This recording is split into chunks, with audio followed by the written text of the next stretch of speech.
What's going on, guys? Gaston right here, and I'm pretty excited to deliver this recent leak about the A7S III because this camera actually keeps getting better and better every day. Now, if you are on the fence between the R5 or R6, you may want to hold on until you hear this because this may be the camera for you. All that information coming right up.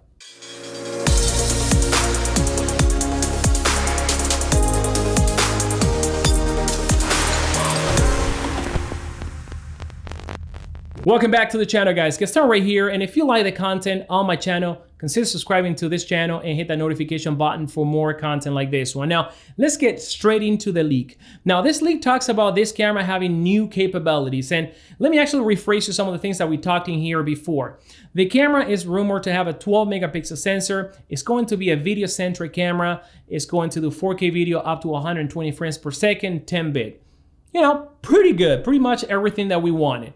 Now, one of the things that we mentioned is that the camera wasn't going to have raw capabilities, but this recent rumor from Sony Alpha Rumors talks about the camera having 4K capabilities raw when recording to an external recorder. And this is what Sony Alpha Rumors says, 4K 120 via HDMI. So what does mean is that the camera could actually do 4K up to 120 or maybe only in the 120 mode. That is not very clear if they mean that the camera is going to be able to do 24, 30, 60, or 120. So love to hear about that. If any of you guys know, please drop your comments down below. Now, because they are doing all this heavy processing outside, also the same rumor claims that the camera is not going to have overheating issues. And what a coincidence, right? We talked about Sony wanting to push back their announcement until Canon R5 and R6 was announced, and that was pretty smart actually, because it seems like Canon didn't care. They wanted to push this camera, and Sony was like, you know what? Let's take our time. Let's actually sit and watch what they're doing right, what they're doing wrong, and then we're gonna prepare a better piece of marketing for everyone out there. So this is exactly what they have done, and now they're coming up with new features. I mean, pretty clever. Now, the camera is going to have a passive cooling system, and a passive cooling system is much more like the R5. So basically, we're not gonna have a fan, but we're gonna have some sort of redistribution of the component for air to pass through and cool off the camera. We may see vents on the camera, allowing air to come in and come out. So we don't know, but knowing that we're gonna have a body much more like the A7R4 is pretty, it's pretty familiar to all of us, and we also have a lot of those batteries laying around, so pretty good call right there.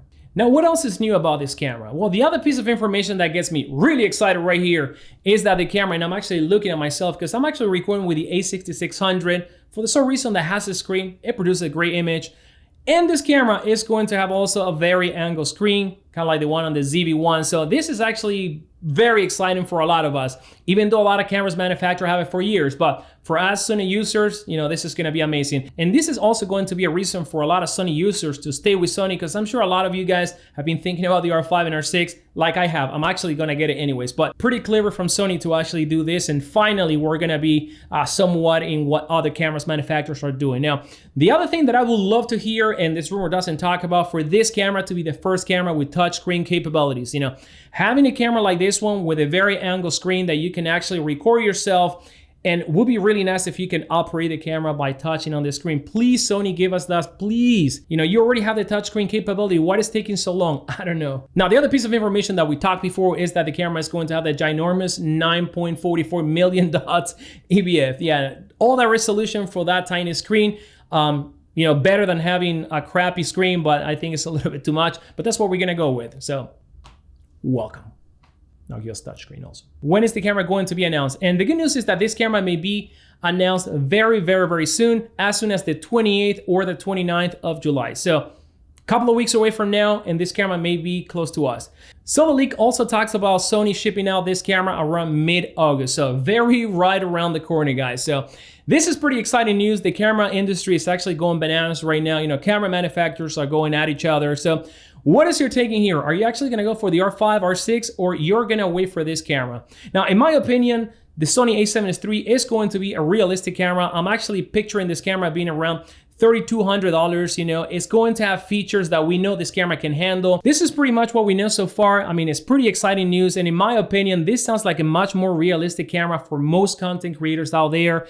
And I don't know, let me know, what are you going to be doing? Are you going to be pre-ordering the R5 or 6, maybe an A7 III, or you're going to wait for this camera? Drop your comments down below, guys. This is it for right now. I'll keep you posted with more news. And until then, see you later.